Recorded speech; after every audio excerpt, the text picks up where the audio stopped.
My name is Douglas Detwiler. I was born in Washington, D.C. in January of 1929, and I do not ever remember living in D.C. because my parents moved to Clifton to my grandmother's home in, I think, 1930. And that's the first house that I remember living in. It was the Poindexter house. And my grandmother's name was Margaret Detwiler. And we lived there for several years until my parents built a house up on Chestnut Street, and it is currently known as Acorn Ridge, I believe. But, and that's where I was raised, and I lived there until, mid-40s, 1940s, and then I went away to school, and I have lived around and about in Fairfax, Orange County, and I presently reside in Falmouth, Virginia, outside of Fredericksburg in Stafford County. My mother's maiden name was Lillian Prince, and she came to Clifton in mid-1920s as a school teacher. And that's how my mother and father met, because this was my dad's hometown. His name was John, or known as Jack Detwiler. And they lived here until probably the mid-60s. And they retired and moved to Florida, and both of them deceased in Florida. Well, this house is the first house I remember living in. I think I was probably the age of 1.5 or 2. What a memory. Yeah, it was, and that's a fact, because I remember vaguely my mother pushing me up this street in a baby carriage up to the top of the hill when the Weaver Store and house burnt. And I forget what year that was. That was 31, I think. And so I do remember that. But this is the first house that I remember living in. It was my grandmother's house, Margaret Detwiler, and it was originally built, I believe, by the Poindexter family.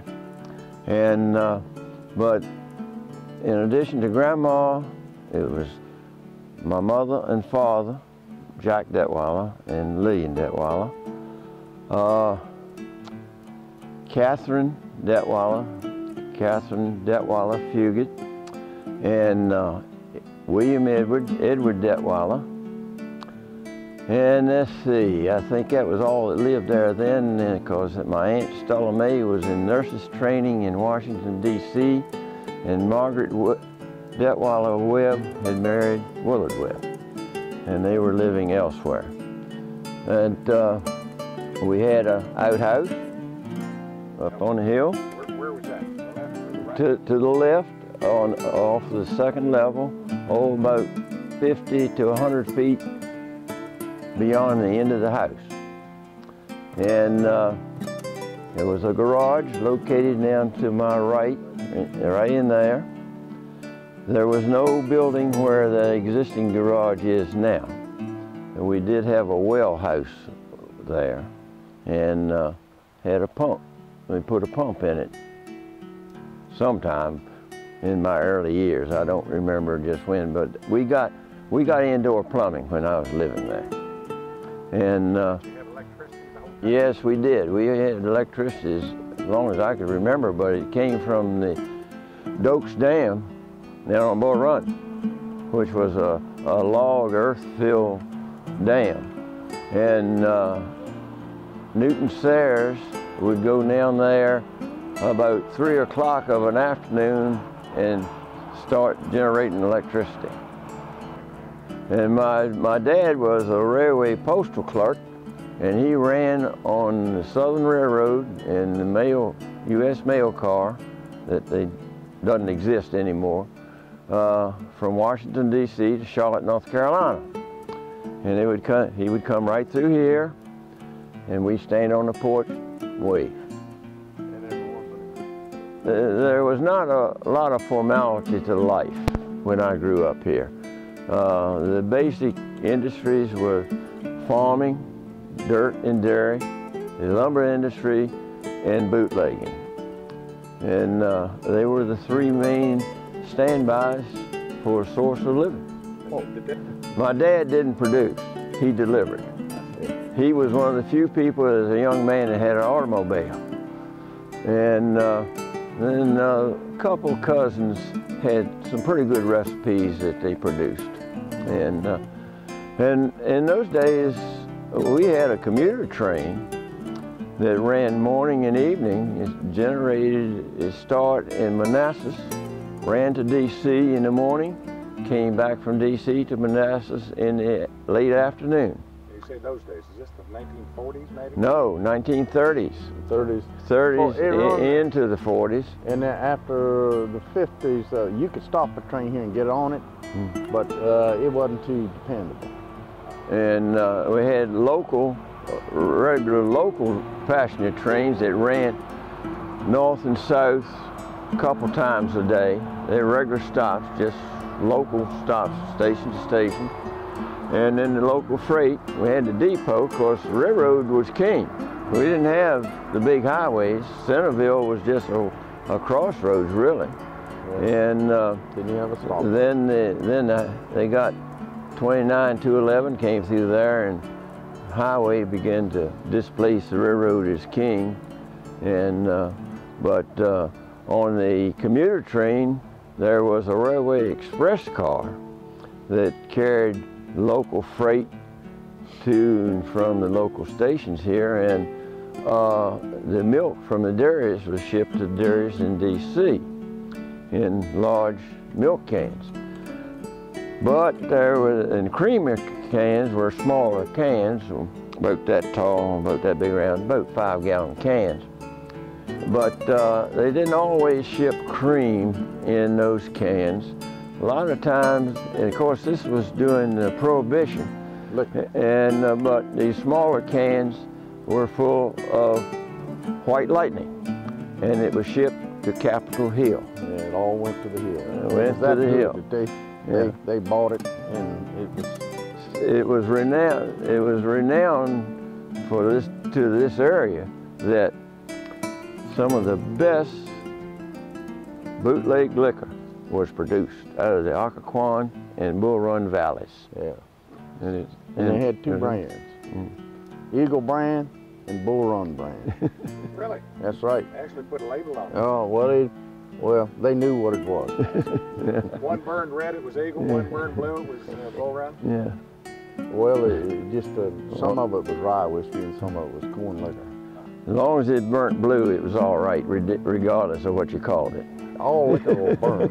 It's just a matter if it's pure or not, and then you have to know how to make sure it wasn't run through a lead radiator. That's right. And to test it, you just put it in a saucer and do that cup over top of it, out of the flame. And if there's any soot on the bottom of the cup, you didn't drink it because of the impurities in the lead. I was saying that this house in Clifton Lower is known as the Helen Hayes house. What in the world did Helen Hayes have to do with it? Was she? Absolutely nothing. She lived here. She came out and visited. No, Grandma. she never lived here. She came out for the weekend, and she lived here on the weekend. Visited. That was it. She was doing something in town. Catherine Detwiler married Scobie Rural Fugit, who was Helen Hayes' first cousin. And Catherine and Scobie lived here after they got married, and they took care of Grandma. In fact, Grandma deeded the house over to them. Well, and tell them the story a little ahead of this. What's that? Well, Scobie was a bachelor for 40-something. Well, he was in his 40s. Yeah. And he told his boss, if you ever gave me a good secretary, I'll marry you. You know? Well, guess who got to be the secretary? Yeah. Catherine was his secretary. And he decided to marry her. He said, well, he went on and married her, and they moved out here. Well, you know, Helen Hayes would come visit on the weekends. She didn't live here. She spent the weekend time here, you know. And when she wasn't acting in Washington at the National Theater. So she was Scobie Fugit's first cousin. First cousin. And at that stage of life, Grandma was pretty much confined to her bedroom, sitting in a rocking chair and knitted or crocheted, whatever. She did her thing. Helen Hayes would come out here because nobody could find her. Yeah. She'd hide out here and for I took a week. her to church, and she was a good Catholic, so I was all, you know, I was going to church over here at St. Mary's at the time, so I'd put her in the car and carry her over there, and my brother did the same thing while we lived here. Huh. And So did you knew the Fugits? You knew oh yeah, I knew Scobie well. He was a great guy. Oh, yeah. See, I couldn't stay in school here. I got thrown out for some of my antics, you know. Well, Helen, we called her Aunt Helen. That's the way she was introduced to us. And Aunt Helen and Grandma would sit up there, each in a rocking chair, doing their thing with the needles or whatever they were crocheting or embroidering for a week, and just sit there and talk. And that would be it. And then I used to catch a bus up here at Buckley Store and go to Fairfax High School, which is now Paul the Sixth. That was Fairfax High School. And I got in just a little trouble with the bus driver here that we had, and he insulted my family's ancestry one day, and I hit him. And I got kicked out of school for hitting the bastard. So after that, my dad man a few words. He says, "I'll fix you." I ended up in Falk Union Military Academy, and I served 2 years there before I graduated. Did good for you? Yes, it's probably saved me from myself. Yeah, I learned a couple things there. Respect and And if you hit somebody, discipline, don't get caught. and never become a Baptist. It was a foot washing Baptist prep school. Oh boy. Yeah. Yes, it still is. Yeah. Well, time has evolved from the early 1930s to today, and these are the current owners and occupants of the first house that I lived in. Chuck and Helen are the proud owners of my first home. Very proud. Yeah. Yes, we've enjoyed the history of the home. We've lived here for 30 years, and the minute I walked into the house, I fell in love with it. And I said, I have to live here. I have to live here. I don't know, it just had a welcoming feeling about it. When I walked in the house, it felt like somebody reached out and just said, "Welcome home, Helen," and put their arms around me. Well, that was Grandma's ghost. Yes, that must have been. She yes. never turned anybody away. Yeah. During the Depression, when a freight train stopped in town here, the population doubled because the hobos got off. And they came around for food, and Grandma always kept a tin of biscuits on the back of the kitchen range to give somebody food. Yeah, of course. Yeah. Of course. And that's the way we run our house. Yeah. You know, we're always Everybody welcome. comes in. Right. Yep. Anybody needs a place to go for the holidays, come on down. We got more. Come on down. Come on down, you know. Everybody's welcome at our house. And it just is filled with, somebody gave me something and it said, "This home is filled with music and love." Yeah. And that's what we do. Yeah. It's really, it's a very special home. And we've got a corner that we dedicated to Margaret Webb. Yeah. We've got 2 of her chairs that her sons gave us when she passed. And we've got a painting of the house that Margaret did when she was a young girl. And when she lived here. And there was, in the painting, there's a chicken coop off on the right side here. Well, yeah, it was a chicken house that's set up on the side of the hill up there. Yeah. It's in that painting. Yeah. We didn't know what that was. Yeah. And Willard was the one who gave me. Willard and I had become friends as well. And so I said to him, you know, when someone passes away, you give away and you sell or you do whatever you offer to the family, and then you're left with these remnants of things. And I said, if there's anything you don't know what to do with, I would love to have something that belonged to Margaret. And he said, okay. So he came knocking on the door one day and had this lovely painting that she had done of the house, and I asked him what this was, and he said it was a chicken coop. And he was over to the side. He also gave me 2 chairs. One had sat in Grandma's house, where I have a table sitting there now. He said it used to sit there. And I was able to find fabric that almost exactly matches what she had on there. Huh. Yes, and it still had the horsehair in there. When I took it to have it redone, it had the horsehair in there. So I am the proud owner now of those 2 chairs that sat in your grandmother's house. The fabric probably came out of a Buckley store. It probably did. It probably did. Yeah, she found a postcard out in Warrenton. She collected postcards, and she found this postcard of the house. And she says, I know this house. I'm going to go get the one that Margaret gave me. Okay. And she turned it over, and it said Clifton Station on it. Yeah. And it was a picture of this house. I swear. And now we've got it blown up, and it actually said on the back that they built the house in 1904, and they sent this postcard to... That's a Poindexter's. Yes. Yeah. They sent this postcard to their friend in Maryland. It came all the way back home. Huh, It's okay. astounding. Yeah. I love that story. Yeah. And it says that it's the first house that ever had a concrete basement. Well, I wasn't aware of that. And that whole bottom level there is all concrete. Oh yeah, I know that. Yeah, yeah. Everybody that comes here thinks it's block. No, it's not block. It's all I don't think he concrete. made It's like block that. then. That's right, Yeah. exactly. Yeah. That was the deal. Well, in 1932, 33, my parents built a house up on top of this hill on Chestnut Street. And my Uncle Oscar Detwiler was the prime contractor. His son, Bill Detwiler, did the masonry work.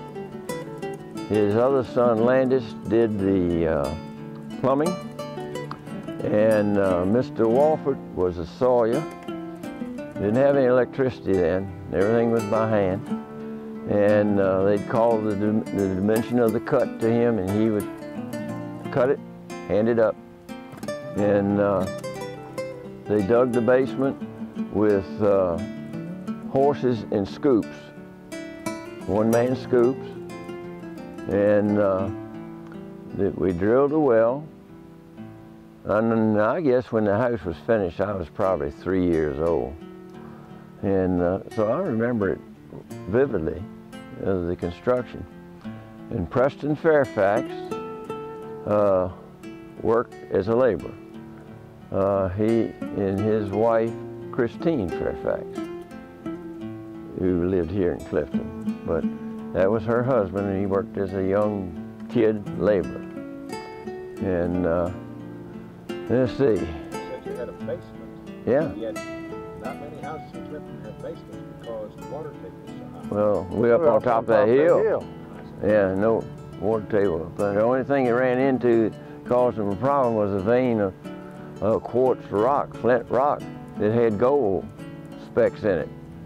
But all flint rock will have gold if it's good flint rock. Yeah, yeah. So they salvaged all that rock and they sent it down to what is the barn behind the Acacia Lodge now. That was the gold smelting facility in Clifton.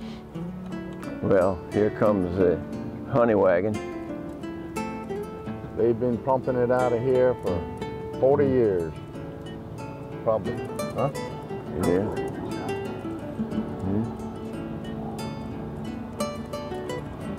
Like revving up the engine, Well, the county they had laid, and my mother was on the town council at that time, and they had laid aside money for this area, for the Clifton area, to put a processing plant down here. What was going to be right here? Right there, which was fine with Randolph, you know, but then they reneged on doing that. And so he took the money away. He took it back from the land. Back from the county. That's right. It was going to be dedicated to them for this purpose, and they didn't use it. And of course, they had started putting the sewer in, and this was a collection point. And so they decided, well, we'll do this, and we'll just haul it out. It's real economically feasible to haul it, you know.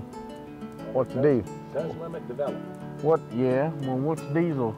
What are they getting for diesel now? $4 and something a gallon?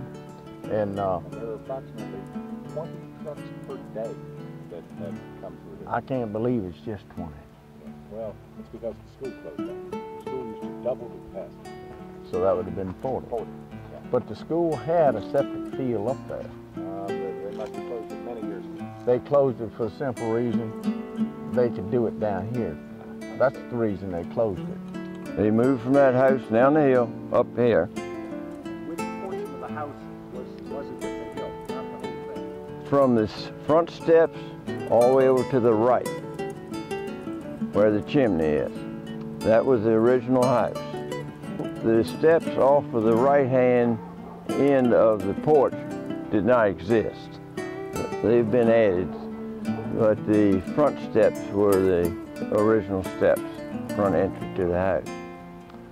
About 1932. 31 and 32. And did they call it Acorn? No, we called it home. That's a come here. Yeah, it's a come here, yeah. And it was a humongous oak tree that set off to the left front corner of the house, kind of in front of that addition. It must have been 48 inches in diameter. And we had hickory trees on this side of the yard. There was 2 or 3 of them in there. And, but none of those original trees remain. And we didn't have a fancy walk like we have there. It was the stone wall and all. There was a concrete walk, and that was it. And the garage, I think that's the original structure back there. It's still there. We didn't have the picket fence around. And off to the right of the garage was a chicken house.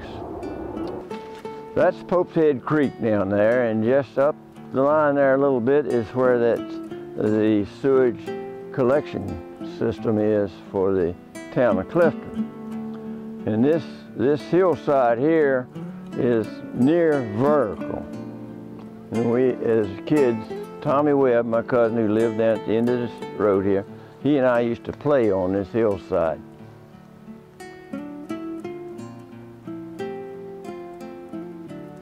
And we'd go down to the creek, and we had a little swimming hole down there too.